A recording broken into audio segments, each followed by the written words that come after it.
Warm welcome, and thanks for turning up. Excellent. Very nice. What I want to do is I want to achieve three things today and hopefully transmit as much knowledge to you as possible, so there's no confusion. I want to talk about the galactic alignment, what exactly that is. I want to also go through a story, the most amazing story that has ever been told. That there is the sun and all of the constellations of the heavens. All of them. That's the ecliptic. You see this sine wave? That's the journey that the sun makes backwards through the 12 signs of the zodiac. And as it goes backwards, comes to the age of Pisces where we are. Pisces is over here, Aries, Taurus. But the sun, that's the ecliptic. In other words, that's the passage of the sun, and this is the galactic equator. Okay? So this story that the sun journeys and takes every day, he does all of that. So our roof in the heavens every day goes around once, that away. Every year it goes once, that away. But every 25,920 years, being the official figure for precession of the equinoxes, it goes backward. So we derive from this three cycles that are fundamental to the storytelling of the gospel. This is the one and only gospel that exists. The Vedas come from here. This is the Vedas. There are 4 Vedas, are they not? 1, 2, 3, 4. It's the 4 seasons. There are 4 Gospels, are there not? There are 4, but there are 1. There's 1. And so we're going to learn about this. And as we go through the 12 signs of the zodiac, I'm going to show you that there are also in the deacons, which mean, these are 30-degree slots, by the way. And in those, there are deacons, which mean 10-degree slots. Right? So there are 36 of them. Well, there are 36 extra zodiacal signs. And together with the 12 signs of the zodiac, they make up the 48 that the great astrologer of the 2nd century Ptolemy recorded as 48 constellations in the sky. So when you look up, there are 48 very prominent and important constellations which make part of this storytelling. So not just the 12 of the ecliptic, but the 3 that are attached to every one. For instance, Aries has Cassiopeia, Cetus and Perseus in it. So that's where you find Perseus, the slayer of Medusa. That's where he dwells in the story. And Jason and his 12 voyages and the Argonauts, they begin in Aries because they're looking for the golden fleece.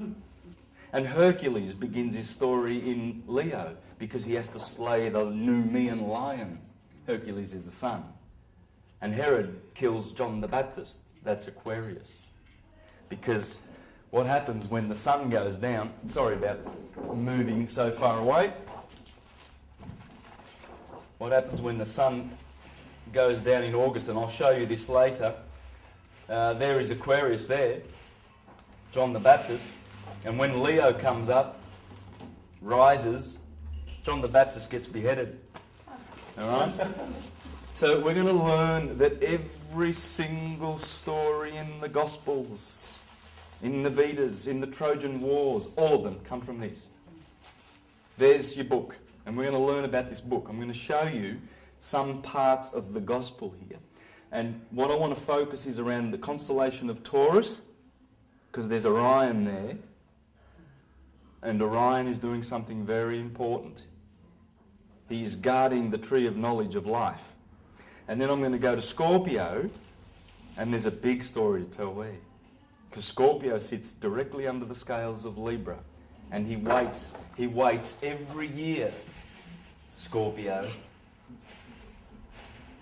He's waiting every year under the scales of Libra, and when the sun goes through, where do we put this? There's the ram. Whoops, over there. When the sun goes through the Libra, there is Scorpio waiting in the winter. And there's a big story to tell here. This has to do with the tree of knowledge of good and evil. This has to do with the tree of knowledge of life in the Garden of Eden. And that's why I'm going to go to Taurus. All right? So it's going to be really fun. It's going to be fun to expose the Bible for what it really is. Not to shred it to bits and do what Voltaire did and some of those philosophers that made it appear to be useless to mankind. It's not useless. It's got some good stuff in it. But it's not to be taken literal. It's just storytelling.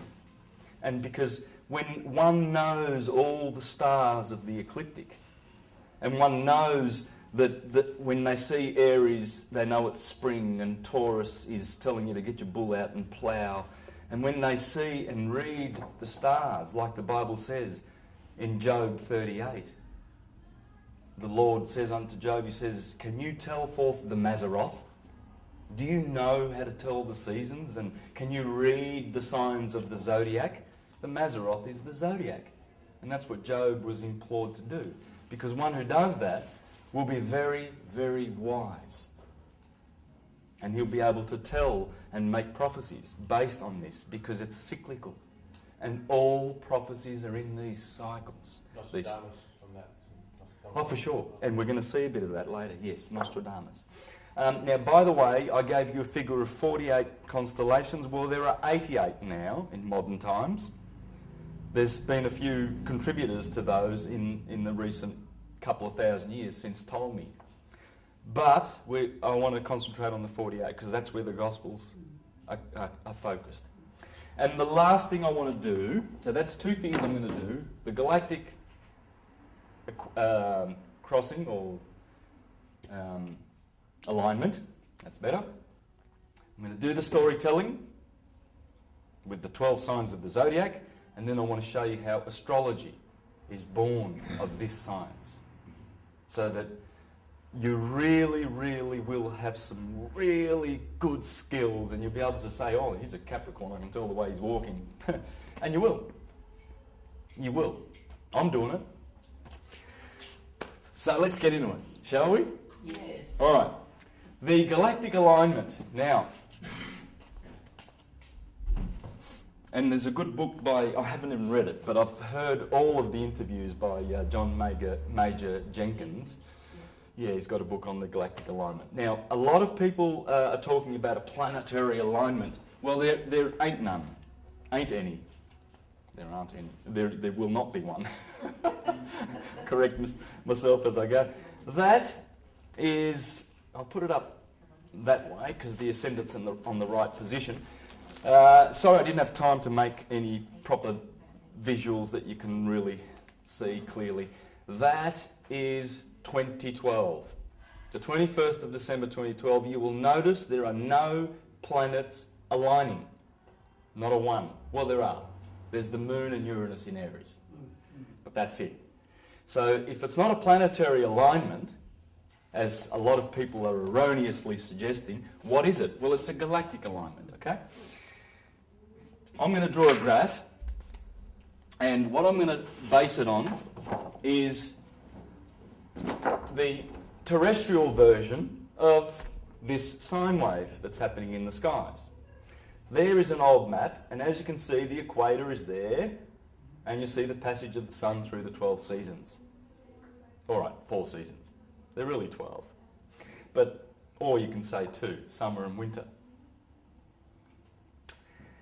And as you see, the sun will climb up above the equator, 23.5 degrees, to reach the Tropic of Cancer. Then it climbs back through over here in Libra again, goes through Scorpio, goes down to its death in winter on the 21st of December at the solstice and dies there.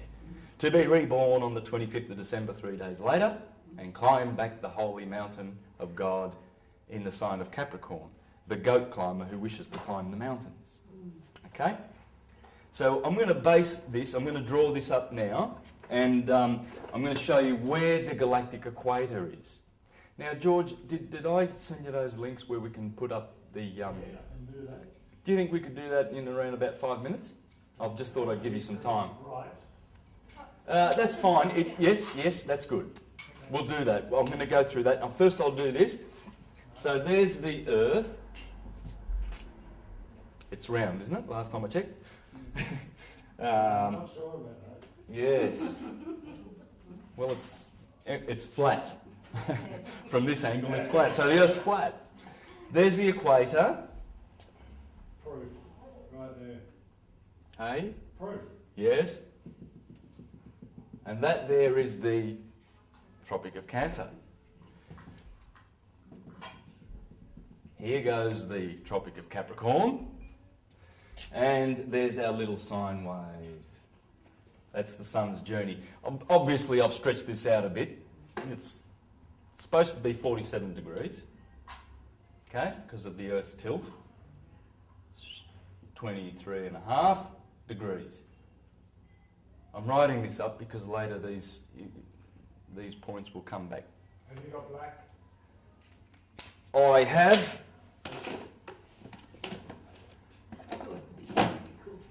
Am I going slow enough? I don't want to go too slow and I don't want to go too fast because I don't want to lose anybody.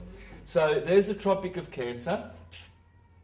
And on June the 21st, which is coming up now, by the way, look for a couple of things in this month. We're having 3 lunar eclipses, one on the 15th of June, next week. Very, very important. On that very day, Saturn commences to go... Saturn's been in retrograde. I've been watching it. It's physically in Virgo. They say it's in Libra because there's a 30-degree displacement of the zodiac, which I shall explain. But it's physically in Virgo, and I've watched it, and it's been going backwards, retrograding, and now it's going to start going forward. And that will happen right on cue with the eclipse. This is very profound. After the June the 25th. June the 15th this year, just a couple of weeks away, big changes. Because when Saturn decides he's going to start going forward, there's a lot of stuff that happens on the Earth. So retrograde simply means... It means he's going backwards, or he appears to go... Instead of... Obviously the sun... If the sun did this, and then went like that, during the day, we'd go, hey, the sun going retrograde...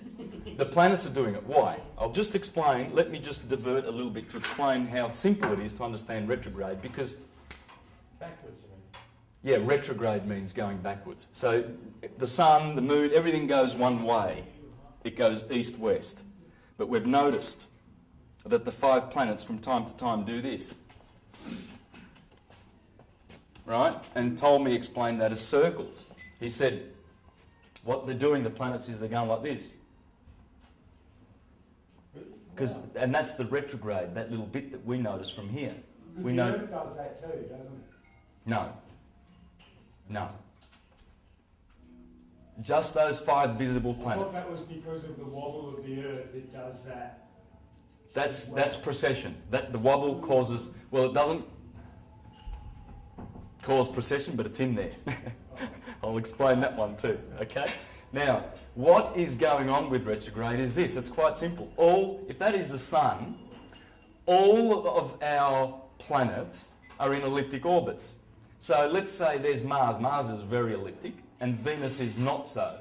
Venus is a little bit more softer, right? Now, and we're sort of, let's say we're going around here too, around the sun. Well we are. And we'd be in between both of those, wouldn't we? So let's say ours is a little bit more round. Let's make it a bit round, okay? Now, so we're cruising around this way. We're going around here. And as we go around here, as Mars goes through this part of the trajectory, he will appear to be going so fast. But when Mars gets over to here, right, And it'll almost, as we go around here, it'll almost seem like he's stopping as he's going that way, because we're here and it looks like he's stopping, right? It's like the runners around the track, right, at the Olympics. They, the track's like that, but you see, there's the tracks. This guy starts over here, this guy starts over here, this guy over here, and this guy over here. None of them have been ripped off, none of them have been handicapped, it's just that they've got to go around the curve, right? So that's what retrograde is. It's quite simple, but you can study that, just go on Google and put in retrograde. But the thing is, when Saturn goes backwards, he withholds all his positive things. He hasn't got many positive things, but the positive things that Saturn gives us are really, really, really positive. But he gives us a lot of negative, because the astrologers say he's probably 50% of all the sicknesses and ills on the earth. And together with Mars, 90%. They are the malefics. The benefics being Jupiter and Venus, of course. Now, so when this is the solstice, this is the longest day of the year in the northern hemisphere. Over here we have the winter solstice, December the 21st. Here we have September the 21st. Here we have March the 21st. Now if you know about the equinoxes and solstices, you will already have picked up that I've made a mistake with September the 21st. It's the 23rd. But I'm keeping it simple, because usually the handover day from one sign to the next is the 21st, the eve of the 21st, the 22nd. Okay? But it doesn't matter. That's good enough. Okay? Now, so what we need to do then, so this is obviously the Tropic of Cancer, so this must be, this delta 30 degree slice of the cake is Cancer. Here we have Leo. Here we have the Virgin. Let's go down this way. I'll go down this way first. Libra. Scorpio, Sag, Capricorn, Aquarius and Pisces. So I want to just fill that up here. Libra, Scorpio, Sag. This is very uneven, but I'll do this later and we'll make it much better, because I've got a lot of information to put in here. Aries, of course, Taurus and Gemini, which is the sign we're in right now. So,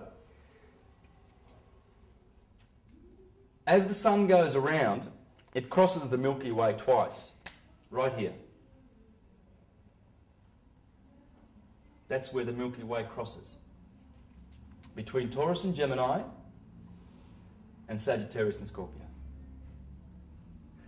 Sagittarius's arrow and Scorpio's tail are pointing to the centre of the Milky Way galaxy. I'm going to show you those pictures right now. As I said, there's Sagittarius and there's Scorpio, and they're actually pointing...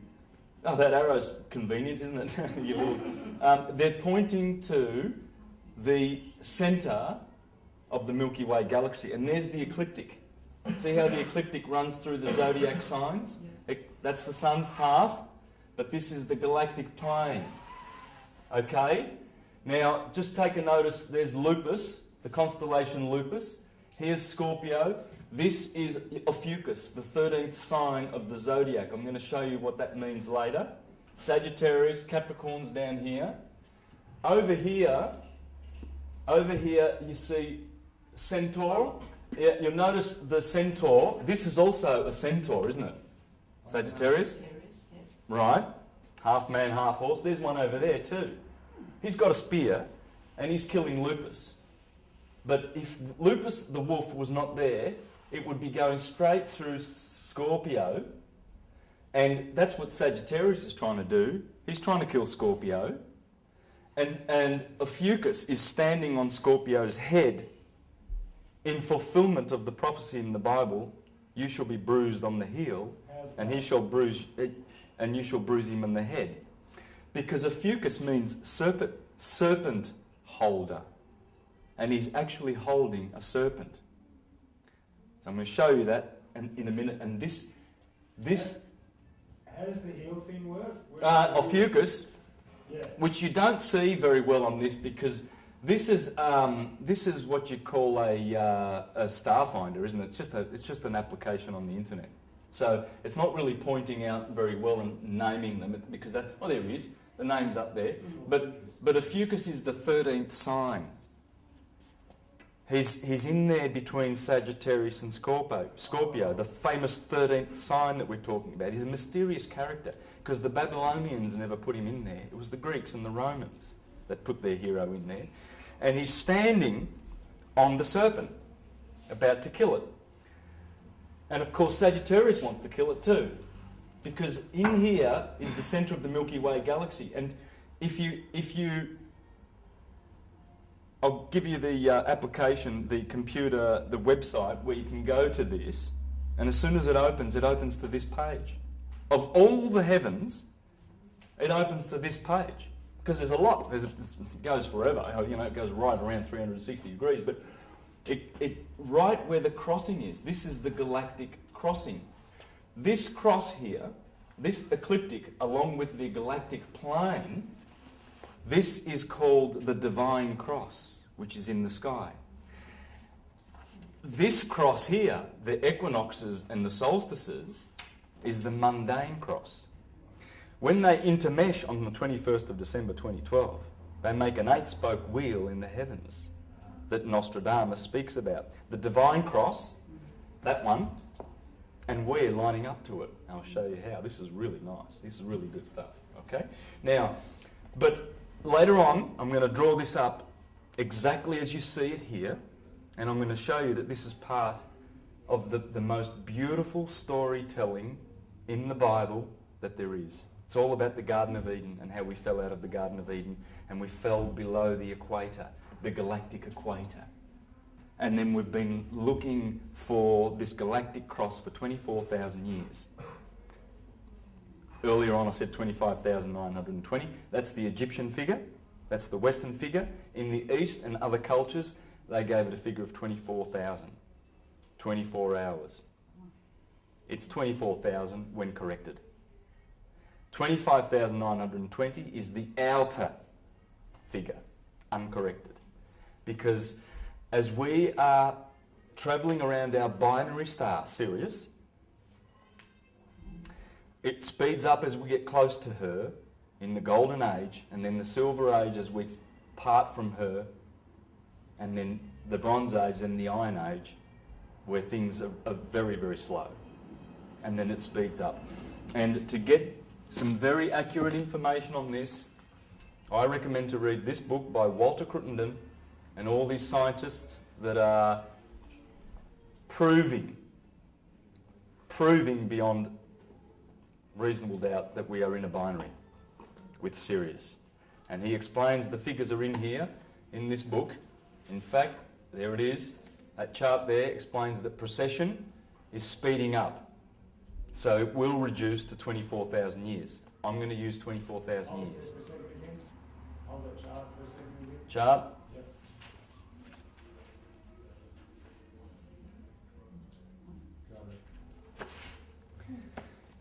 Okay, and Sri Yukteswar, there you go, we call this book The Holy Science. That's what I'm teaching. I'm teaching the Holy Science. And just to back what I was saying there, the ancient Greeks teach this like all the... Oh, the Greeks talked about precession. In fact, we nickname precession of the equinoxes the Platonic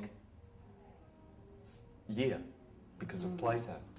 Plato talked about all this size you're talking about? Yes. He is Oh, yes. suppressed and then it's coming out again through you. Hipparchus, Democritus, Empedocles, Plutarch, Socrates, They all you name it. That's why Porphyry and Celsus had their books burned.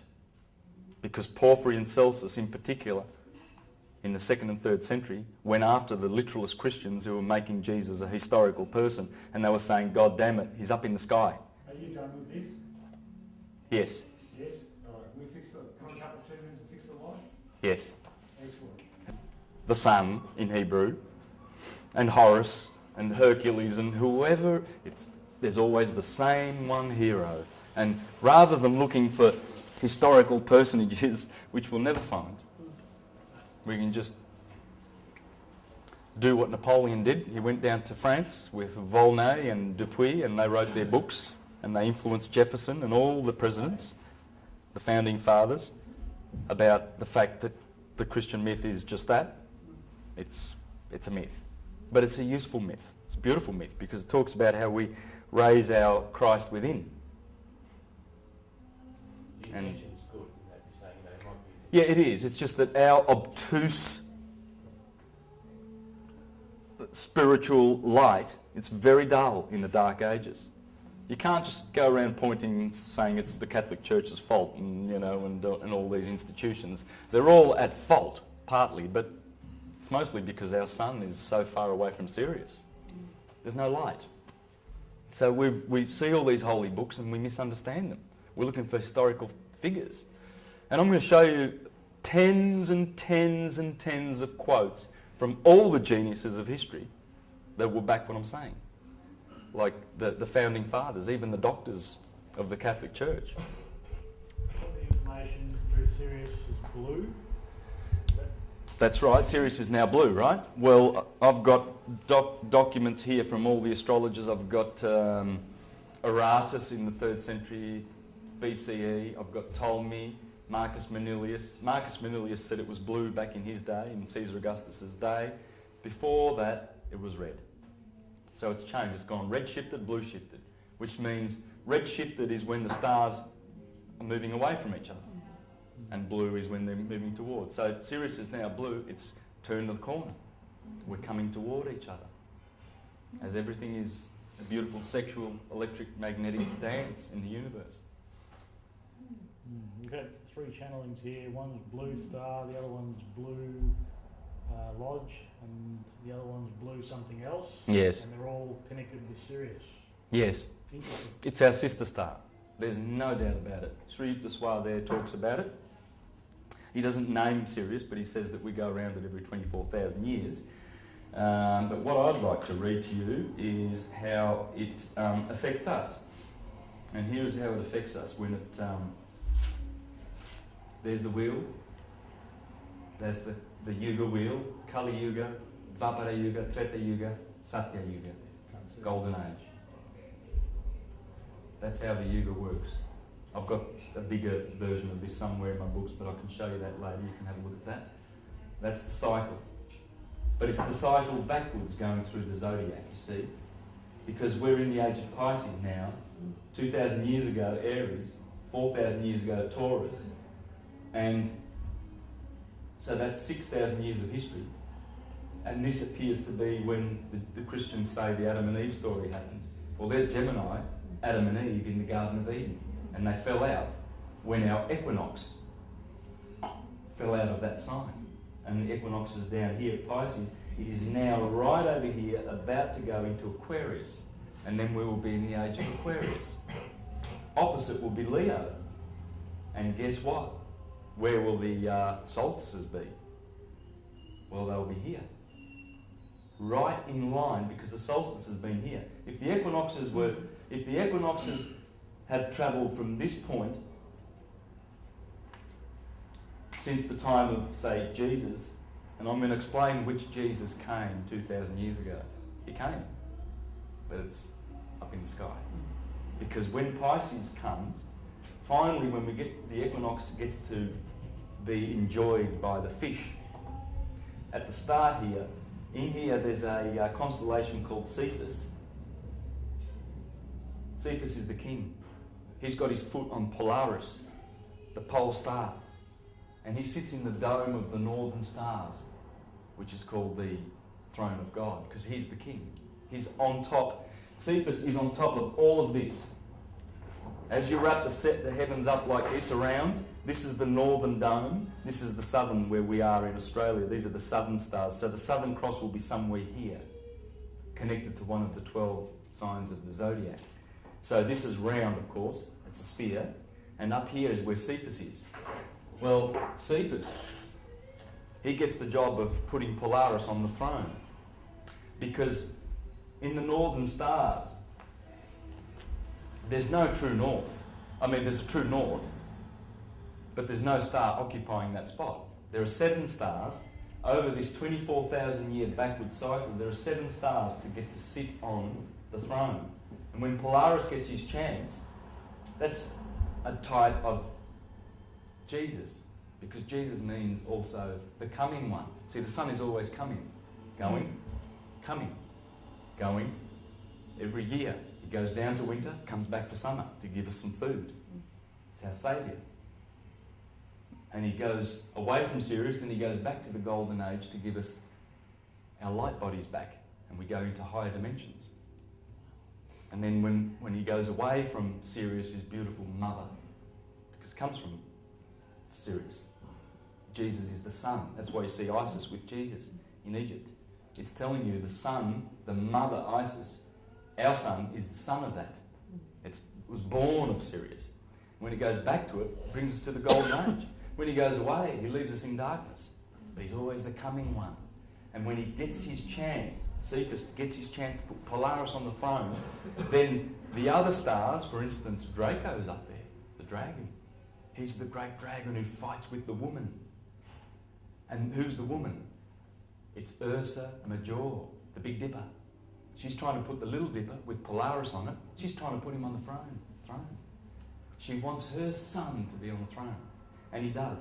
He gets a chance for 2,000 years plus 1,000. That is the rule of Polaris. That is how long Polaris sits on the throne of God. And all the domes around the world. You go to the Vatican and the Sistine Chapel. What's that dome there for? That's the throne of God. It's all the God holding down his arm down to Adam.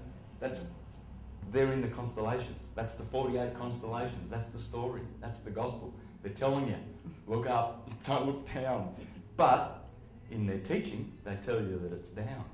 Oh, Jesus was a historical person. We have to believe in him and we'll be saved. How does that work? And even a child will question that, and then the priest will tell him, oh, you sit in the corner and don't you doubt. It doesn't make sense. What makes sense is the truth. The truth makes sense. It always does. And omnia vincit veritas. Long live the truth. And that's why you're here. Because you don't have just a fleeting interest in the subject of truth. You have a big interest in the subject of truth. I know. So Jesus in the stars is who? Is it the sun? Or it's the sun. The sun is Jesus. It's all the suns. Yeah. Because suns... Like Sirius. Let's divert for a little bit, because we're gonna try and pin... Before we have our lunch break, I want to get the galactic alignment right out of the way. This is a little bit of a diversion, but it's a good one, because you've just asked a good question. Fire. All the suns.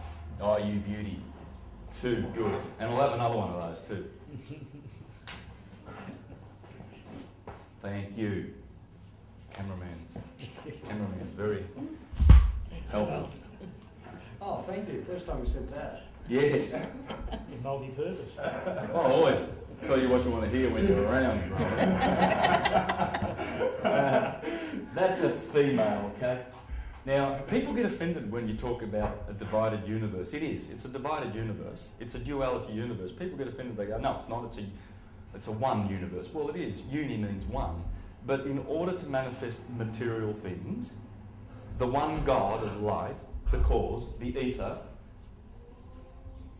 must, with his 4 elements, he must have magnetic, or what's called negative electricity. This is electric.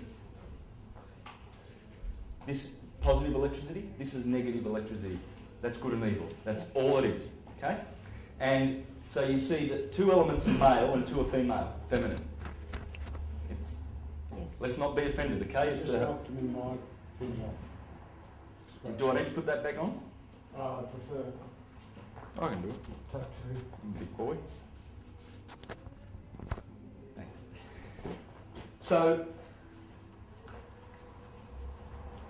what was your question again? Can you just refresh me? Who's Jesus? Oh, Jesus, in the yeah. stars? So all of the fires in the sky are Jesus's.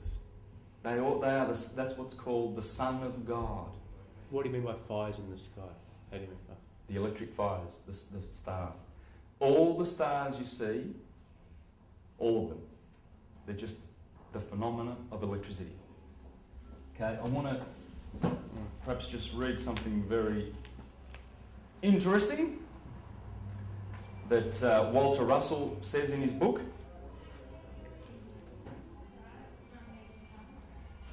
Because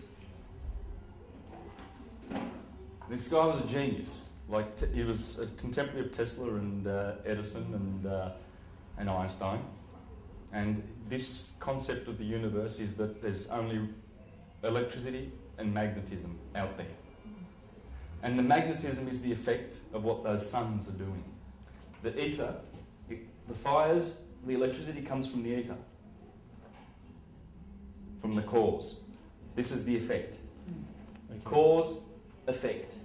And all this is you'll notice that Earth is connected. These are the five platonic solids. Back to Plato, you know. Interesting. These are the platonic elements, or Pythagorean. But if you meditate on these and you realise that the tetrahedron, the four-sided polyhedra, relates to fire. The octahedron relates to air. The icosahedron, icosa means 20 sides. Ikosi in Greek is 20. And hex, of course, that's six sided, that's cube. These are the only shapes that will fit inside a sphere and touch at the tips, at the corners, perfectly. There's only 5 shapes known to man that will do that, and these are the shapes. There are other solids like the Archimedean solids. They're much more complex and everything like that, but have nothing to do with this. These are the building blocks of the universe. Every atom will be either light, gas, liquid, or solid. Your body is water, it's bones, gas, and radiance, light, photons, heat. That's what you're made up of.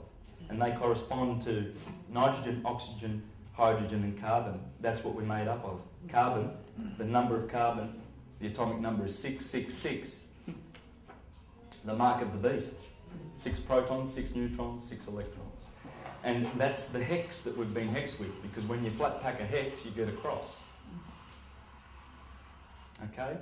And that's why Jesus is always on the cross in agony, because it's talking about the Son of God, our souls, here, crucified on fire, air, earth, and water. We've been crucified. This is a crucifixion. This is not living. It's experiencing the 5 senses. It's having a nightmare rather than a dream. It's a dream, but there's parts of it that are nightmarish, don't you think? Yeah. Especially if you turn on Channel 9 and listen to the news. You know, we've killed Osama bin Laden for the 10th time now. And can you believe it, please? Oh. You know, it's getting ridiculous. We chucked him overboard, so no. And maritime burial. We could have found him in 10 years. If we could have found him in 10 years' time, took him 10 years to find him. And we need your carbon tax. We're not dipping enough into your pockets. I mean, look, 20 years ago you didn't pay for water. You're paying for it now, you fools. Yeah. So we just want you to pay for air. We want everything. It's the elite families. It's the Rothschilds. You know, the Rothschilds, yesterday there was a Red Shield appeal. You know, Red Shield, in my book, I can't spell, can I? And Red Cross, because I've done my reading in my studies, I know who owns that. It's the Roth in German, and that's Red Shield, Rothschild, the big bankers. And here's people, I saw so many people, because I was doing a street performance in the Burke Street Mall, and I saw so many people, young guys, they're walking up, $50 notes, well, there you go, Red Cross. They're doing a good job. They are.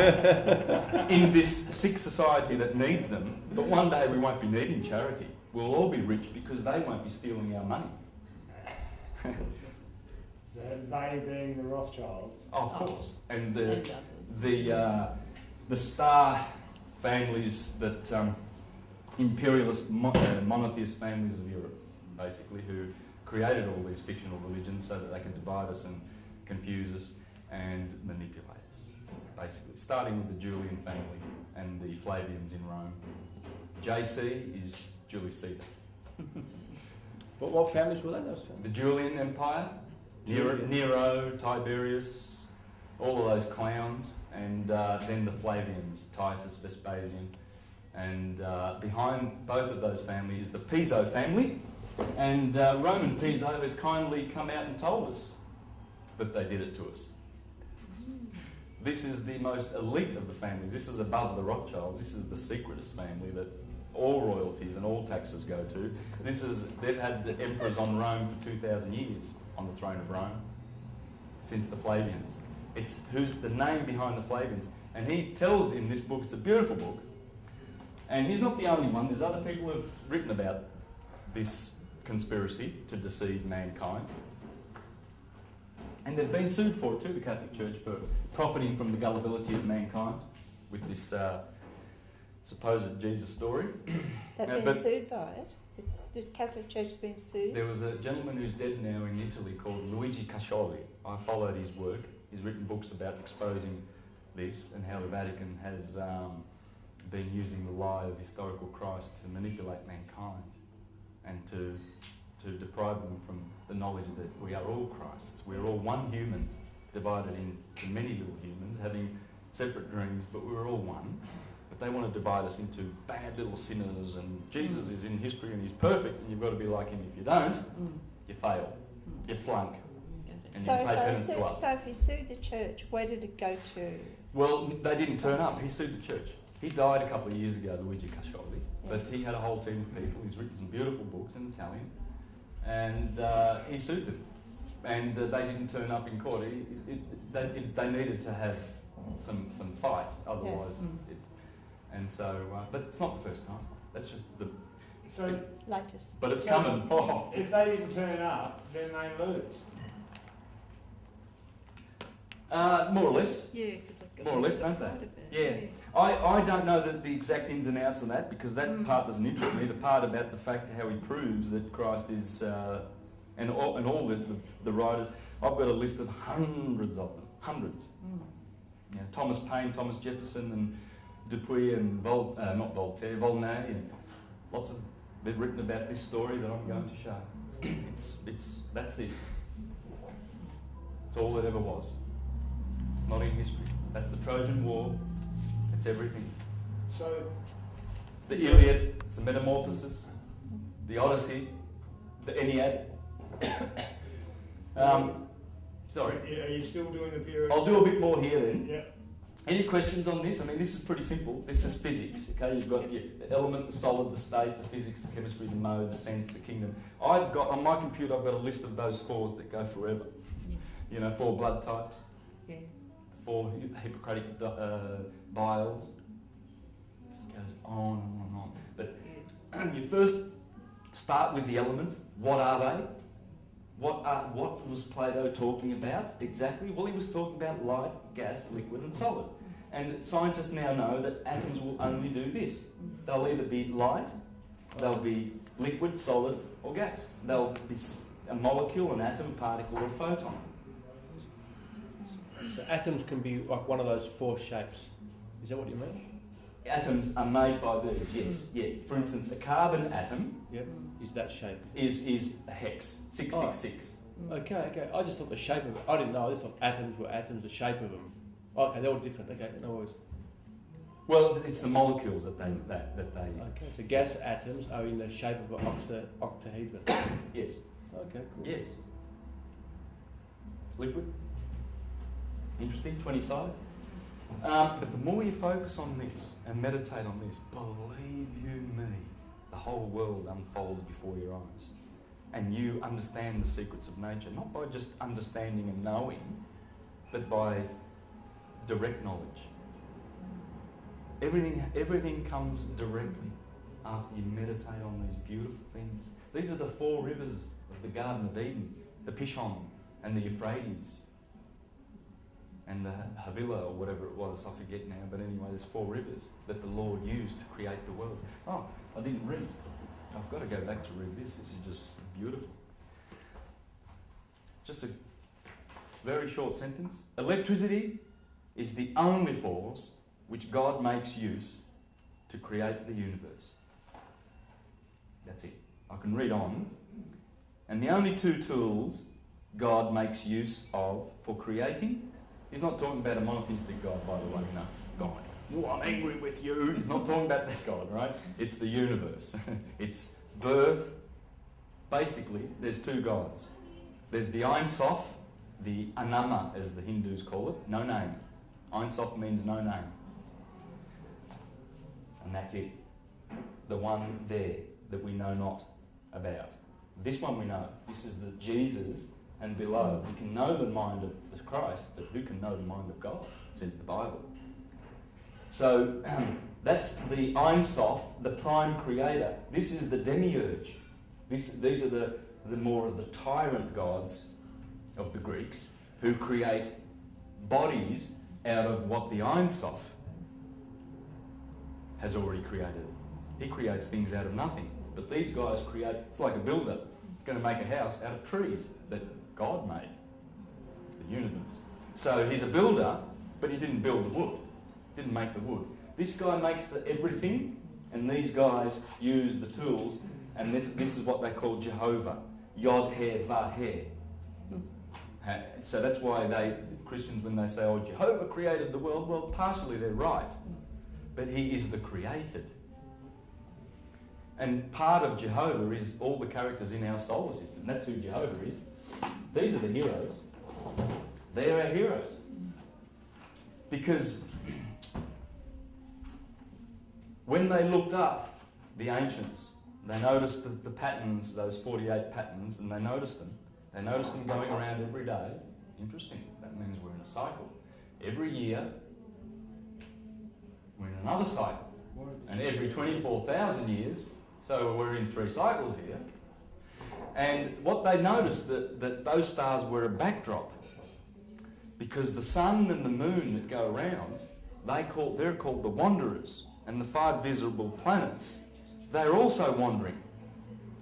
So they noticed that there's these 5 stars, Saturn and Jupiter and Venus and Mars, and Mercury they call them, and they're always moving against the backdrop. But the backdrop is always there, telling the same story. And these are the characters. The sun is Helios. Mercury, Thoth, Moses, Hermes, Nebo, Aphrodite, Venus. The moon that sits on the earth, Diana, goddess of war. Mars, Ares. Jupiter, Thor, Zeus, the god of the gods. And Saturn, Kronos. We'll go back to that later. Excuse me, can I just ask, Yes. how does Vedic astrology mesh with Western astrology? Perfectly well. Has to. Same sky, same earth. That's true. Same. You'll see how as we get through. And a good question, because a lot of people feel that it's different. Even in the West, there are different systems. For instance, Firmicus Maternus, the 4th century astrologer, and this book must be read if you want to understand astrology. This is brilliant. Firmicus Maternus disagrees with Ptolemy 200 years prior to him, and Marcus Manilius 200 years prior to him, in their systems, you see, because as we have the equinox, so in Vedic astrology, for instance, one thing is they're saying that we've been in the sign of Virgo for the last 2,000 years.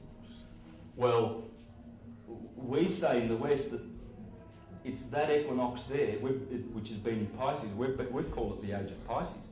They're saying it's the age of Virgo in the East. I don't know whether the Hindus, the Vedas do, but I know that a lot of Easterns do.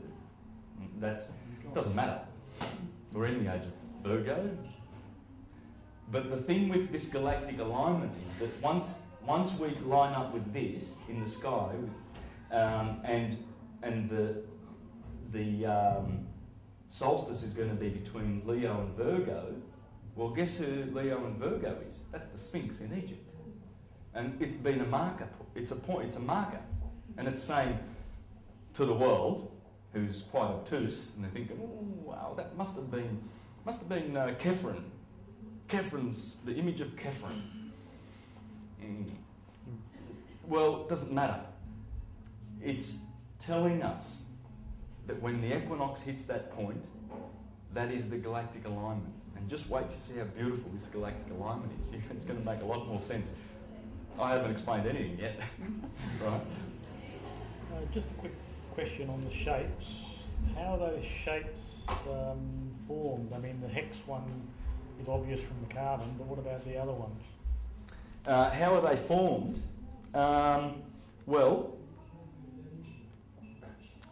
The tetrahedron. Well, the tetrahedron is photon, right? So the photons, the light, smash into other particles of light, right? And they curve, and that is the force of the sun's light, that electricity, which is smashing into other photons from other stars and what have you. It produces physical things. So you're a light body. All your atoms that you're carrying are empty and they're just light. But it's the densest part of your light body, really. The rest of it is so glorious in the heavens. Your immortal, beautiful soul that dwells in unconditioned consciousness is just so at peace and so loving and so happy to reunite with you when you die. The death is just beautiful. It's just a beautiful thing to look forward to. You know, this is just a dream. And what happens is they use the particles to combine and make atoms that love each other, like hydrogen and oxygen, want to make water, right? Or other structures, other things that we have, carbon combining with nitrogen, oxygen, to make solid things. That's the molecule. All right? Does that? I'm not sure. I mean, was the question? Some sort of sacred geometry that the elements will be attracted to that shape or something. Yes.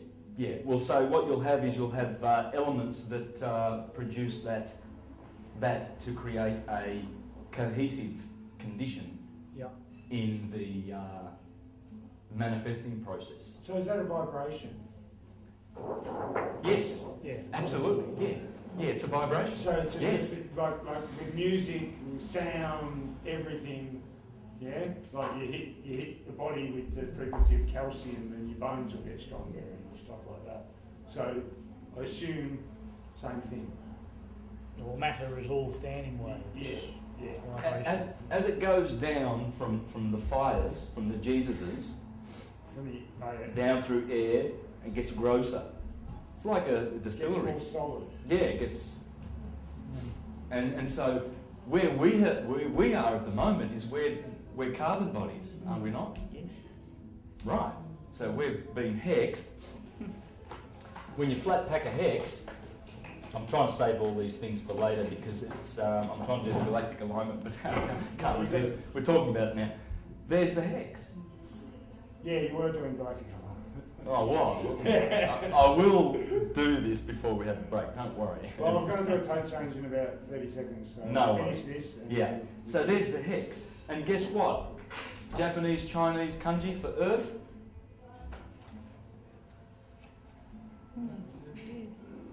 That's the ground, and there's your fire, earth. By the way, this is male and this is feminine, is it not? We learnt that. So you've got earth over here, water over here, because they're both on the bottom. They're feminine, they're magnetic. And does that look like east and west to you? And then you must have male here, so we'll put the fire there and the air down here. Well, air, as I've got on there, is also spirit, S, and fire, Nur, that's north. That's fire, Nur. So there's your north, south, east, west. And I'm going to show you how that comes from this galactic alignment. Awesome. Okay. See, in the golden age, we knew a lot more about who the ether is. Because we were capable. And that's what Sri Yukteswar was saying. What was Pseudo's surname? Santos? Pseudo-Dionysus. Dionysius. Okay, we on? Yep. Okay. So this is what he says about this beautiful 24,000 year cycle that we live in. When the autumnal equinox was at the first point of Aries, the sun began to move away from the point of its orbit nearest to the grand centre, toward the point farthest from it. That's when the equinox was in Aries. That's when the golden age happens. Aries is the start. Aries is the golden one. You'll see how important Aries is. It's the start of everything. We Arians, we're just so good, aren't we? I've got to find it, Just yeah. keep telling us. Alice, I won't be able to live with her. Hey? Easy, I won't be able to live with her. Go easy with the areas, so I won't be able to live with her. I think your head will go a bit more prominent. Unbearable we are. Unbearable. That's exactly what my husband said to me. Nobody could live with you except him, and then the bastard died and left me. And the reason is, he's still with you. The reason is because Aries rules the head. Yeah. The sun is in the head. Everywhere else, if you're a Virgo, the sun's in your belly. You've got fire in the belly. Whatever you are, Pisces, the sun's in your feet. That's the head, that's the feet. And these are all the parts of the body. So that's why Arians are sometimes unreal, because their heads are so prominent to them, you know, and what they're thinking is so important to them. I am, they say. And that's the motto of Arians. What about Sagittarius? Sagittarius, they're the happiest. They've got Jupiter, Jove, they're jovial. And I'm going to show you pictures of them and show you how they are. All right, so we're rolling now, aren't we? Still going? All right, now, so we're going to go back to this, but first, I wonder whether I've explained that bit. Now we're doing the galactic alignment. Yes, galactic alignment. So, what happens is, as our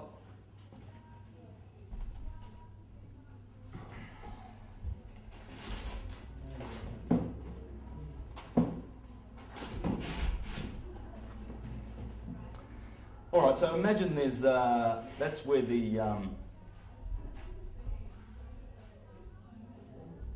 that's where the line is, the equinox.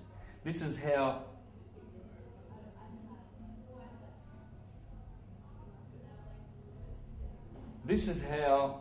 the zodiac stands. It does not move from this position. It starts at Aries, cardinal fire. Cardinal is birth, growth, decay. Start, middle, finish. So, cardinal fire, remember the fire is at the top, right next to the ether? It's got to be the start. Corresponds to 6 o'clock in the morning, 12, it's 24-hour clock, right? That's where the sun rises. Sun sets over here in Libra. Midnight. 6, 12, 6, 12. Spring, summer, autumn, winter. But notice something, those cardinal points, they are only cardinal points. They are the start of the seasons. The midsummer is here. The midwinter is here. And that's the mid in Taurus. Notice the fixed signs. The middle of the seasons are in the fixed. Midsummer is here. If you're in the northern hemisphere. In the northern hemisphere, yes. By the way, just please relocate yourself to the northern hemisphere. All right, it's all opposite here in the south, but you've got to stay with the story because the story was told there before it ever was. The Aboriginals have got their version, and it works down here too. It all works. It all works. But what I'm doing is I'm just doing it in relation to that because, as we will see, these are the signs of the summer and the life. This is good, this is evil. These signs are the signs of evil. Alright? Not qualitative evil, it's just electricity and magnetism. That's all it is. Okay? Now, so as I said before, the cardinal point is not in Aries anymore, it's in Pisces. So 2,000 years ago it was here, when Polaris sat on the throne. And it's been travelling down here for the last 2,000 years, all through the age of Pisces. The sign of the cross, that's the cross, by the way. And as Marcus Aurelius said, watch those mutable signs, because they are doubled. 2 fish, 2 twins, Mercury, the hermaphrodite, 2 natures, Sagittarius. So you see, the cardinal points are important because they sit on the cardinal points. The fixed points are also important because they sit in the midst of the season. And they're your cross-quarter days. That's all your cross-quarter days. Cross-quarter days being the 8-spoke wheel on Earth. And you've got Easter, May Day, May the 1st, summer solstice. What do they call this? It's midsummer day.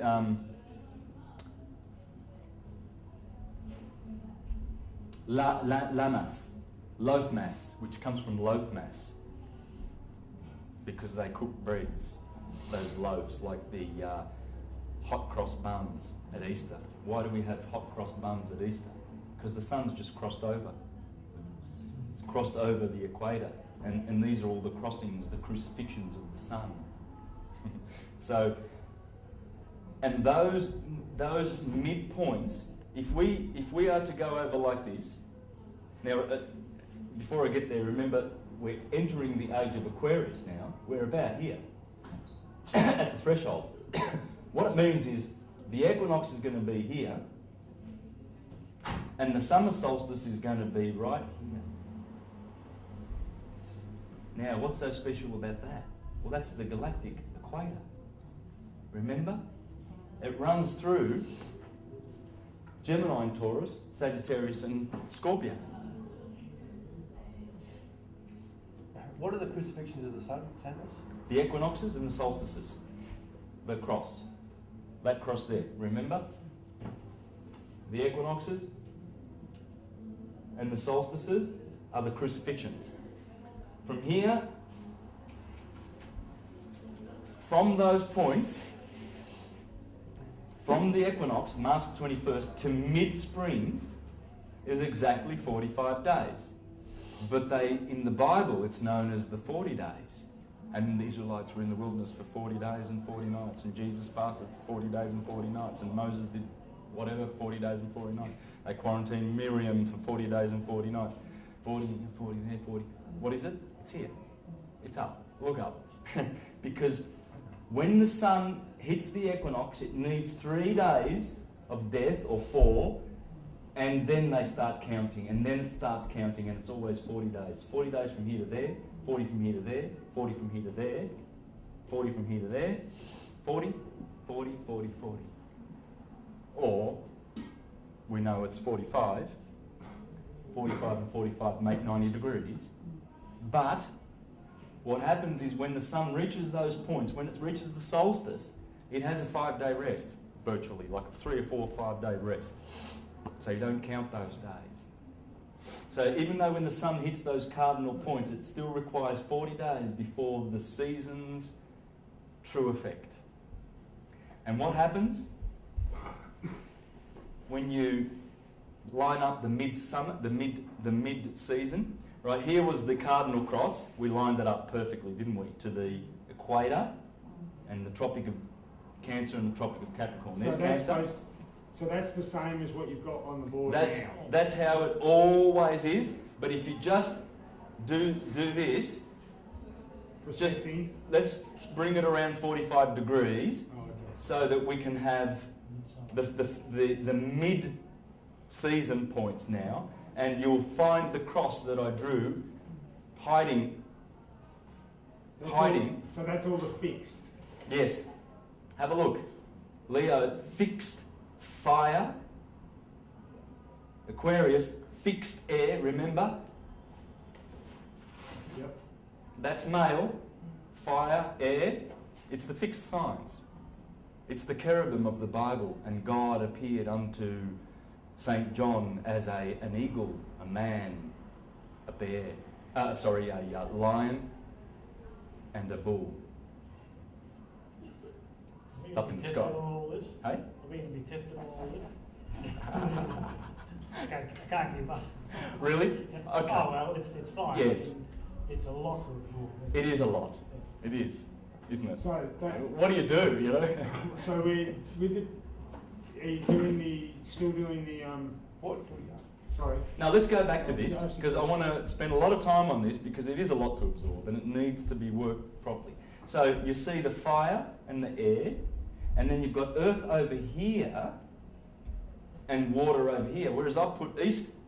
If the cross is going to be lined up to the cardinal directions and the elements, it's got to be done right. So why are they flipped over? Because Taurus is in the east and that is in the west. Don't be confused. That is not the east over there.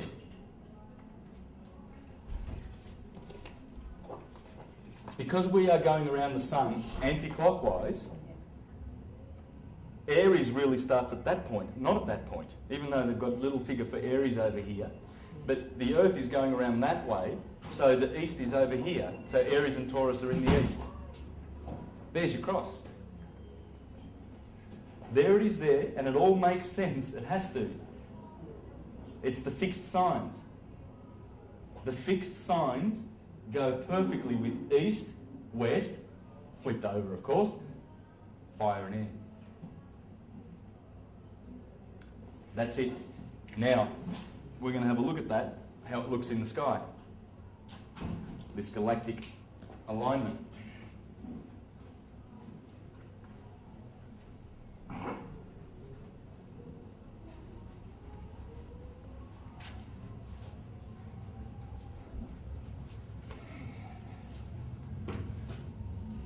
Now, in the next 3 months, it'll be the best time to see Scorpio. It's beautiful. Look east tonight about 8 o'clock. You see it coming up over the mountains, down on the mountains. You see Scorpio. It's clear. It's the only constellation that looks like what it is. All the other 88, you can see the patterns, and they look more or less. Big Dipper, you know, Orion, he's got his belt and he's fighting Taurus, and Taurus has got a V shape. It's a beautiful V shape. You can see that, and then there's 2 stars there. That's an Aldebaran is here. The eye of the bull, it's red. So that looks like a bull, but nothing looks like Scorpio. Nothing. It's magnificent. It looks like a scorpion in the sky. And people don't even stop to pay attention. And the beautiful photons that are coming from those light, from those stars, those beautiful lights up in the sky have been travelling for millions of years, hoping to end up in one of your eyelids, pupils, your eye pupils, eyelids. Hoping to land on that pupil to enlighten you. And you know, how many people look up these days? So is that how we All the apply stuff it? pretty. I'm busy. That's how we apply it, by looking at it. Yes. That's important, all this knowledge, application-wise. Man, raise your eyes to the stars, because the animals can't. Only our consciousness can begin to comprehend what the stars are. We are stars. We call our children youngsters, because they're young stars. Be good as gold. You get a gold star if you do your homework properly, Johnny. It's all about gold. It's all about sun and the star. Look up. Become a Jesus. Become a Christ. Become an ascended master, a rishi, a Sufi, a philosopher, a lover of wisdom. Because philosophy is where the truth is. It's not in theology. It can't be.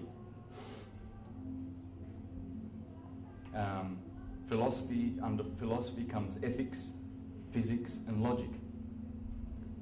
How we know the world, what is the world made of, and the world being what it is, how do we live in it to secure happiness. That's all there is to know. And then under that comes the 7 liberal arts. The 7 liberal arts, grammar, logic and rhetoric. Grammar, logic and rhetoric. Where, what, when, who, how, and why. And then you have arithmetic, geometry, music, astronomy, or cosmology. Arithmetic, numbers, 1, 2, 3, numbers. Geometry, numbers in space. Music, numbers in time. Keep the time, man. Yeah. And that is numbers in time and space. Astronomy. And this is what I'm teaching you. This comes under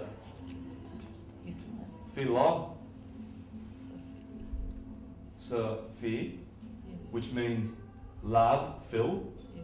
Sophia, it's feminine, isn't it? Yeah. Sophia, she's the goddess of wisdom.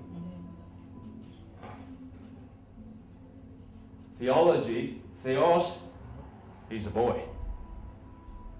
We're going to teach you about patriarchy and authority and young brother, we're going to make you a ministerial servant in the congregation. You can reach out. You're showing a lot of potential, young brother, and then you'll be an elder one day, and then you'll be, and that's what they do.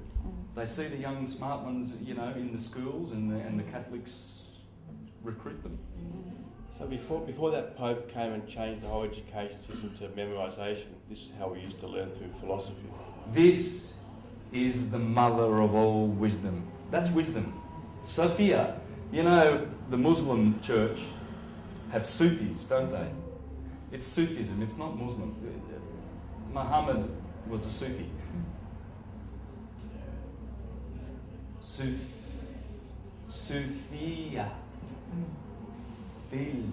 Sophia. The Sufis. It's wisdom. Wisdom. It's the right brain, the sixth sense. The boys are stuck in five senses. It's the male side. It demands, the brain which dwelleth in darkness demands that the five senses feed it information all the time. What does it feel like? Brain? Solid. What does it smell like? And it's a tyrant. And it always gets fooled. It gets information. It's like when you're in a dark room and you bump into something. Oh my God, it's a monster. So you run over here and you're scared of a monster, right? And then someone turns the light on. Oh, it's just a fan. Oh, for goodness sakes. So that's what our mind is doing. And these people are in the mind. And they tell you what to believe. And they give you ignorance, superstition and fear. Yes. Don't ask questions, get in the back. How dare you doubt? Yes. This is what you believe. and fear. And You're going to hell if you don't believe our dogmas. And my mother did. Yes. She had. So philosophy her in the death heart, was is it? horrible. Well, let me finish, you'll see. She thought she was going to hell. Yes. You know how many people have perished? They have dissolved their light bodies in guilt. She did. My mother, my God, she's getting better because she's getting into this. Look, my mother. And I've pulled her out of the Jehovah's Witness organisation, the whole family. Well, my mother went back from, she read a few of my books and then she gave up. And then even with the morphine pumping through her, 9 days. Let go, Mum, let go. Irene, she just wouldn't. Irene, isn't it? Yes. Yeah, Irene, they have been mind controlled Brainwashed. and brainwashed Yeah. so hard that they prefer to die in misery and not see the light in the end because it's so comfortable. It's like a dog that gets kicked all the time. He just get used to getting kicked. The moment he sees his cruel master, he's used to it. Last bit of fear. And he doesn't know. You see a dog that's been beaten, even if you give it kindness for 5 years, it still doesn't know whether to trust you. This is why they get their children when they're 7 years old and start sodomising them. Pedophilia is rampant in all the Christian organisations. Rampant. I don't want to go on negative things about it today because we don't need to. No. So Just which don't. No one's victim. No. They've chosen to believe. Yes. Yeah. They are God. Yes. Beautiful. And all Yes. that. Say no more. That's beautiful. Thank you. So which philosophy teachings are the right ones and who's good at teaching that? Okay. Well, dogma, ignorance, fear and superstition, and morals they give you. These creepy people, and they're only creepy because we're living in creepy ages. It's an age. It's the dark age. We're out of it, according to Sri Yukteswar. We came out of it 300 years ago, but we're still in the sort of the residual part of it, and we're going to be flying soon. We're going to be flying. We won't recognise ourselves as we are. How many of you are feeling this beautiful consciousness shift? Consciousness expansion that's going on. So, but philosophy, as I said before, gives you ethics. Can you see how ethics are much more superior to morals? Yes. Yeah. You go to the Mormons and they'll give you their morals. You drinking coffee, sister? You're going to hell. Jehovah's Witnesses say, oh, it's fine, drink as much coffee as you want, you'll never go to hell. How does that... That's morals. How does that work? Because I've always stood back and said, well, ethics can be anything you bloody well like, because a company has an ethic, you know, and that ethic can be, I'm going to poison the earth. You know, that's your ethic. I always thought that morals were more, maybe religious, maybe dogma, maybe, but I thought it was more... Well, this implies God's watching you, and if you don't do what's... Well, what's the sense of right and wrong? Right. Isn't that well, moral? shouldn't we be doing that when we grow up, and when we decide in our hearts that we're just going to do good because you have to, because good is what should be done. Okay, so you're saying that the Not ethics... because someone's watching. Yeah. All right. Yeah. You know, he's going to give you the stick. Yeah. Ethics. I guess I'm just thinking... It's a counterfeit system. Yeah. To control you. Yes. Control Control, freedom. The Freedom, Bible yes. is a two-edged sword. Yeah. It will enslave you and send you to hell with guilt like our family, and we've seen it. Or it'll free you. I'm showing you how it can, I'm going to show you how it can free you. It can really free you. It's a beautiful book. I love it. Love the Bible. You're going to see this. We're going to read some of the Gospel. And we're going to have Scorpio in mind. First of all, I'm going to draw up Scorpio and show you. Logic.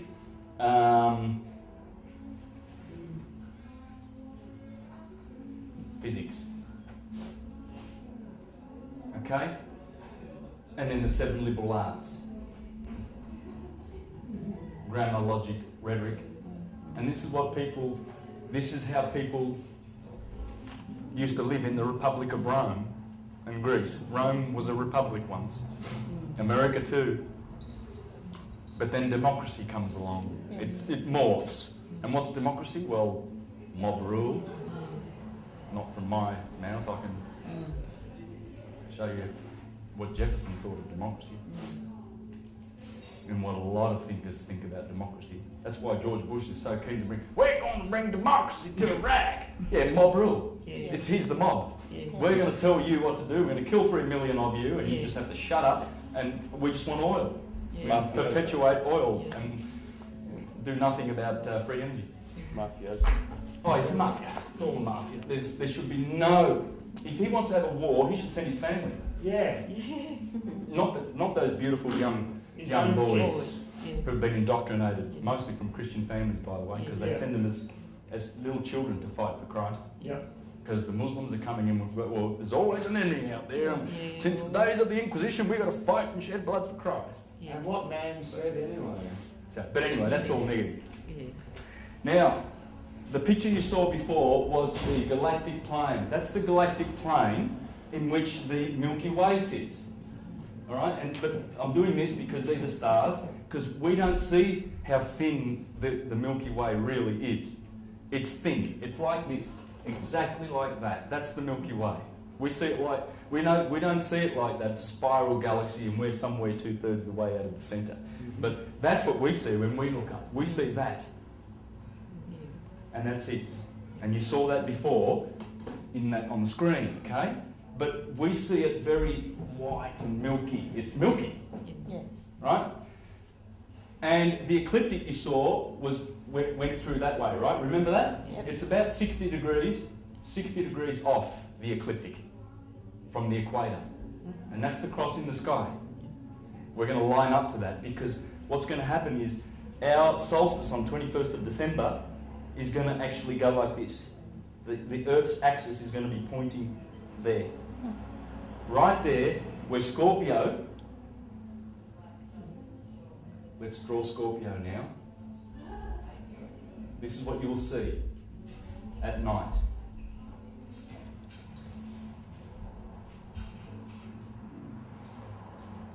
And there's like a little triangle at the end. That's his stinger.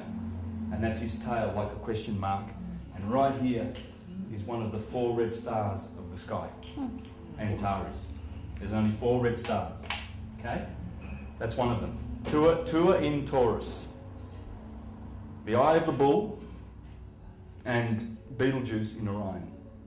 The other red star here, on this side, is in Virgo. And that's called Arcturus, the brightest red star, or the brightest star, full stop, in the northern hemisphere. We've got Sirius in the southern hemisphere. We've got all the brightest stars. The 3 brightest are in the southern hemisphere. But that, Arcturus, the other red star, in Virgo, in Bootes, that's the other, they're the 4 red stars. That talks to you when you look at it at night. My brother-in-law's a Scorpio. He said the other night, I saw Scorpio. I was looking at it, and he goes, that was talking to me. It's beautiful. The red light that comes from that star is just magnificent. I would look at it, and I would receive some of those photons willingly. But that's what you see when you look up. It's glorious. It's the Phoenix. That's the Phoenix. And below is Sagittarius.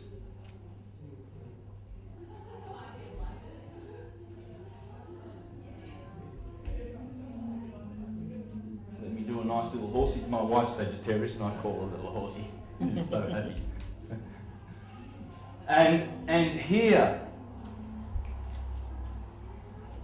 I think red would be better for the bullseye, don't you reckon? Yep.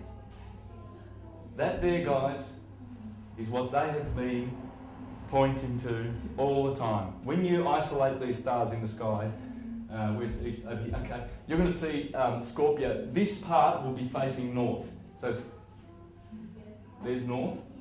So there's the mountains. It comes up over the mountains, and these 3 stars you will see, and they're reaching out to the 2 stars of Libra.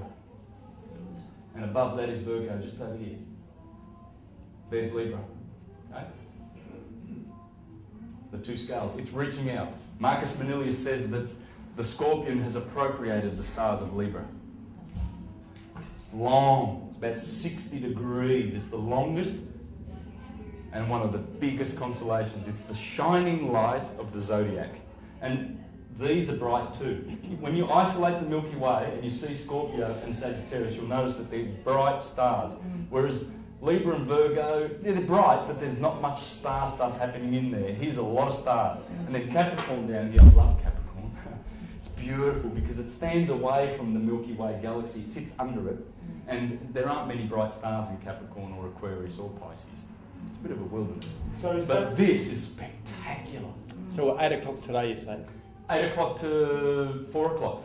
So you'll see it at 8 o'clock, 9 o'clock, 10 o'clock, 11, 12, about 4 o'clock, and then it descends, goes over. So is that where the Earth's going to pass through? Yeah, well, our Earth's axis is going to line up to that. Yeah. And then that wheel that I showed you before, Yeah. the 8-cross wheel will be in its place. And the prophets of the Bible, who were astronomers and astrologers, were telling us this. The age of the end of the age. It's the start and the beginning. And there's many proofs that it's the start and the beginning. The Sphinx tells us that. Virgo, face, and lion. It's facing east, in fact. The Sphinx is looking east. It's waiting for that point. It's waiting for this moment. Can you tell us what Sphinx, what does it represent something with all this? The Sphinx, the statue? Well, the enigma it's an enigma. It's a puzzle to ignorant people, which we all are, really. I mean, the last couple of thousand years, because we all go over there and go, what the hell does it mean? Well, that's what it means. Yeah. When you know the stars, then you know what the stars on Earth are doing. Yeah. Because that's how they named cities. Rome was named after the stars. London, Isis was Paris. Pada, Isis, Paris. Rome was named after a star, wasn't it? After Ra. Raum, is Rome. And London, el-on-don, that's three ammonium, what do they call it, radicals that all mean the sun. London, el-London is sun, sun, sun. Doncaster, Asta. Londoncaster, Doncaster, Lancaster. They look up, they go, oh, there's Castor, one of the Gemini twins, Pollux and Castor. See, Pollux. Remember? That is how the sky always is. Aries over here, right? Who's at the top? Always at the top. Gemini, Castor. Castor and Pollux. They're always looking down, the mortal and the immortal, sons of Zeus. And they always look down. So when you're in London and you want to found a city, well, there's Castor. So why don't we call this London Castor and Doncaster? Everything's Castor, Chester. Right? They did that everywhere. And Egypt is the prime example. What's the Sphinx doing there? It's telling you about zodiac. It has to. All the monuments are there to monitor the precession of the equinoxes. That story, the gospel. Okay? How about eastern cities? Also. Also. Do you know any? Well, the Ganges, that's the Milky Way. They tell you that. It's all the Milky Way. It's the mother. As Plato said, our souls come from the Milky Way, and then they descend down the same Jacob's ladder that I was talking about before. There's the heavens, and there's the stars of the zodiac, the fixed stars, and these are the wanderers. And it always starts with Saturn at the top. Saturn means Kronos, and Saturn means Satan. We are living in the kingdom of Satan because we're living in the kingdom of Kronos. Time. Time destroys all its children. Saturn eats all of his children. Jupiter escaped. Mars. The sun is placed in the middle. The sun is the middle chakra, the heart chakra. There's 3 above, 3 below.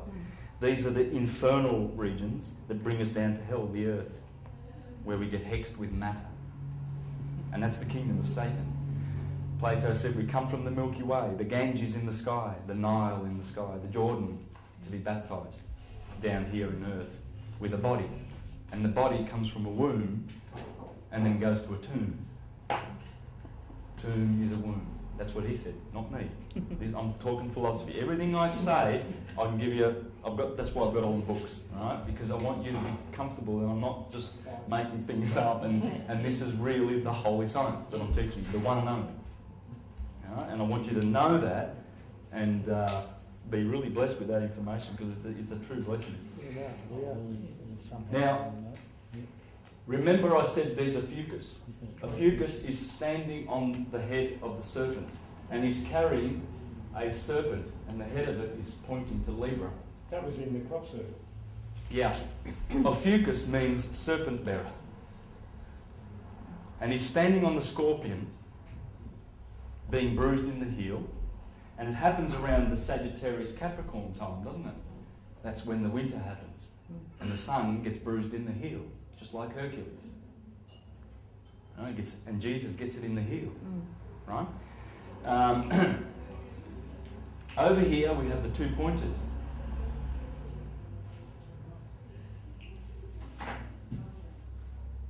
And they appear to be pointing down there to Sagittarius. Star Wars, isn't it? This is interesting. You're going to love this. These are the legs. The pointers are actually the legs of the centaur. He's got 2 legs here, and in the middle here is the Southern Cross. They point to the Southern Cross, but they also point to this action that's happening here in the Gospel. And you're going to see what that is.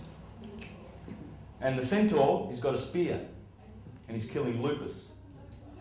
But if the wolf wasn't there, Scorpio would get it. He's given it to it. He's given it to Scorpio. The black hole, which I hope is called the dark rift.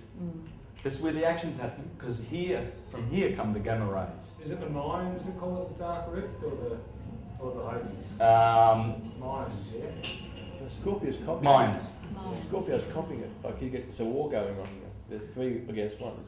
This is the red dragon that persecutes the Lamb. The Lamb is Orion, because Scorpio is opposite Taurus. This is the sign, these 2 signs are the signs that the Bible says the sign that is spoken against. This is the horse and the rider that was cast into the sea by Miriam when they came out of Egypt, the Israelites. And they went through the Red Sea and God parted the Red Sea, and then they're on the other side, and then Miriam sings a song. Sing to the Lord, because he has cast the horse down into the sea. Sagittarius is down. This is everything below the equator is called the Red Sea. This is green, photosynthesis, summer. The leaves turn red here, and the sun is passing through the Red Sea. The horse and its rider have been cast into the Red Sea. And that's what Miriam is singing about. It's all about the stars. And these are the signs that were cast into the Red Sea, because these are the signs, the infernal signs. When the sun passes through November and December, and then January Capricorn, you know that these signs, it's winter. There's no food in the pantry. The snow is, you can't even open the door because there's snow and you're stuck. And if you haven't got a bit of oil and olives and bread and cookies and something to eat, death is certain. Death is certain when these signs, once the sun passes through the equinox of Libra, September the 21st, to be judged, that's Delilah, because Virgo is just above there, Virgo, Delilah who betrays Samson. Samson is the sun. And when the Virgin of August says to the sun, pass on to September, please, because it has to, that's the Philistines, Libra. Then they cut the sun's hair. In the Bible it clearly says that Samson has 7 braids of hair. What are those 7 braids? Proclus calls the sun the 7-rayed god, because have you noticed the body of the man, the spiritual organs inside our body, the 7 colours of the rainbow? Have you noticed that they are the 7 rays? That's the 7-rayed God, because those planetary bodies, the wanderers, the rulers of our solar system, the cosmocrators, the Elohim of the Bible, let us create man in our image. Those dudes there, Saturn being one of them, is reflecting light from the sun. There's only one body that gives us direct photons. It's the sun, direct light. All the rest are reflectors. And it's the refraction of that light which they pass on and magnify from the one pure white light of the sun that gives us all the different humans that are on the earth, as Vettius Valens says, and Firmicus Maternus. So is that What did you say? That's what Sagittarius, that's Taurus, that's what makes you... Can you say what you said just again? I think that was very important what you just said just a second ago. Yes. That was a very That important... all those planets, because they planets. refract that portion of the light. Mars gives us red light of the sun. It's fiery. So Aryans have that fieriness because they've got a lot of that red light. Because he's collected the white light from the sun and said, oh, I don't care about the other part of the spectrum. I'm going to send on the red, and Venus sends on the green. And they're reflecting the light of the sun back to us. That's how it works. The planets are, the 7 planets. The planets. They're reflecting the... And these are the lights that they concentrate on. They own those particular colours, those 7 planets. The sun gives us that one. He's in the middle. Right? So that's exactly, with the galactic alignment, we're actually getting aligned with the gravity of the black hole, correct? Yes, that's exactly right. So and once the North Pole, because the North Pole is pointing to this, because they'll have their winter on December the 21st next year, 2012, in the Northern Hemisphere. So obviously the Northern Pole must be pointing there.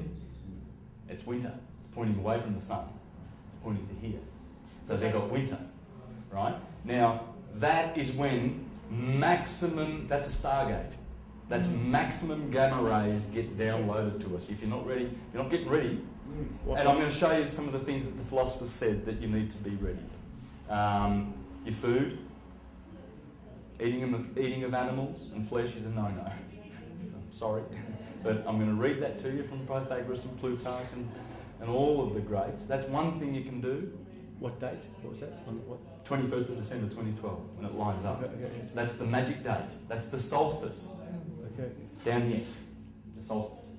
Because remember, that solstice point, the cross on earth, the mundane cross, and the cross in the heaven, the divine cross. Okay, there's a lot of speculation about the date 2012. This astrological cycle, you know, time moves a little bit, it's 365 and a quarter days, etc., in a year. So 2012, this date we've all come up with, 12th of December, whatever, December 2012, this astrological zodiac line-up chart and this that all lines up with that date. Yes.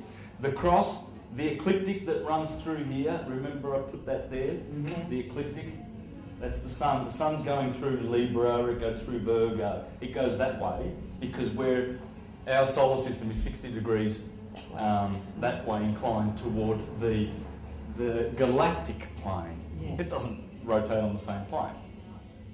That's all it is. So it causes a cross in the sky. And by the way, that day there every year is November the 22nd, the day they killed JFK. November the 22nd is the only day, and May the 22nd, opposite in Taurus, the only days that the sun actually goes through the equator. So that happens every year. And that's why it's so important, because that is the day. It has to be aligned to that. Yeah. So how often do we go through the galactic plane? Every 24,000 years at this junction. Okay. Every 12,000 years also. So this is the sine wave. Could you draw us as it The sine wave would be here. It would go like this. Oh, so okay. that would continue and go like that. So it's a very large sine wave. And it crosses over here in Gemini and Taurus. Yeah. So the Milky Way, but we don't see Gemini and Taurus now. We're going to wait 6 months. Gemini and Taurus are over there now. But for now, for the next 3 months, check out Scorpio, it's beautiful. And you see this, the phoenix coming up out of all this. And here, it looks like the Milky Way actually looks like a serpent. Just check out that website, or any website. Go to and get a Google image of the centre of the Milky Way galaxy, and you will see this. You will see. Wow. That's the serpent eating its tail. That's the Ouroboros. When the ladies with their rings and the serpent eating the tail, and the Jews with their Ouroboros and Leviathan, and all of those stories about the serpent eating its tail. It's a rainbow serpent. That is it. It's a rainbow serpent. Pretty powerful stuff. It's the serpent in the sky. So the Milky Way is the feathered serpent. So is It's a couple. Is that the black space in the Milky Way? Because it's black. Actually, it's very luminous. Around it, we see, but it's actually it's a dark. Yeah, black. okay, because the black space in Indigenous, that's old man Emu, right? The Indigenous fellows will say, look up into the sky, and you'll see old man Emu, and he's got his neck spread out, and you know that's. But so if we're on a slightly different angle, I can see how that could have been interpreted into this. Go out and have a look. Just be careful with Scorpio though when you see it coming over. It's not facing on the board. It's those three stars are actually pointing north in the northern direction toward the northern skies. So just I can't turn the board around, right? So to show you that, but remember that. Now this guy, the centaur and the centaur, they're all aiming. And the pointers are all aiming to this. Now, do you remember in the book of Genesis where the serpent tempted the woman? Yes. And then they ate from the knowledge of the tree of good and evil. Yes. Well, people, that scary story. They ate the fruit of the tree of good and evil. Yes. The equinoxes are called trees, pillars, brothers, twins, Jacob and Esau. This is the tree of life, because when the sun crosses over from the winter, from the Red Sea, and the children of Israel come up out of the Red Sea, they eat the Paschal lamb.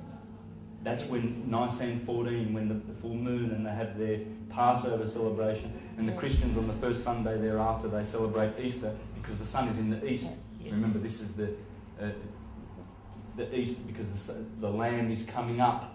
And when they see the lamb and they look around and there's blossom, it's springtime. Yeah. It's the start of the year. Yeah. That's the start. And the blossom is the wool of the lamb. And they the Christians celebrate the marriage of the lamb. And they celebrate the Easter, the Passover. The Son has passed over. This is in the Garden of Eden, this is the knowledge of the tree of life, because the cycle keeps repeating eternally. It's a cycle, so it's the tree of life. It gives you life because it brings you into summer, photosynthesis. This is the cycle of the tree of the knowledge of good and evil. Because this is good and this is evil. Remember, the top half is, you live in the top half. The opposite of live is evil and devil, right? That's funny. Yeah, so this is good and this is evil. So You're unbelievable. the virgin is always sitting there before the fall of the sun to preside over the fall of the sun. She is Delilah.